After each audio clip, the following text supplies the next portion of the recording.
এটাই হচ্ছে কৃষকের শান্তির ডাইনিং টেবিল। দেখতে পাচ্ছেন সবাই তো 5 তলায় 10 তলায় বসে খাবার খান, আর এখানে কৃষক কাজ করতেছে, এখানে এই খাবার খাচ্ছেন।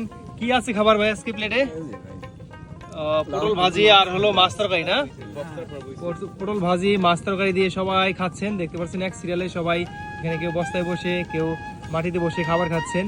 এভাবে কিন্তু মজা করে খাবার খান কৃষক ভাইয়েরা, এভাবে কাজ করেন। কেমন লাগে ভাই আপনাদের? খুবই আনন্দ ভাই। যারা 5 তলায় 10 তলায় বসে খান এদের সাথে বাচ্চারা বহু খুশি ভাই আমরা। আপনারা অনেক খুশিতে আছেন না? দেখতে পাচ্ছেন কি মজা করে সবাই খাবার খাচ্ছেন। বাড়ির ঘর এক মজা, এই ঘর আরেক মজা। আরেক মজা। কেমন লাগে চকে খাইতে? কেমন লাগে? খুব ভালো লাগে ভাই। খুব ভালো লাগে না? দেখতে পাচ্ছেন সবাই কিন্তু মজা করে খাবার খাচ্ছেন, কাজ করতেছেন একসাথে এবং একসাথেই দুপুরে খাবার খাচ্ছেন।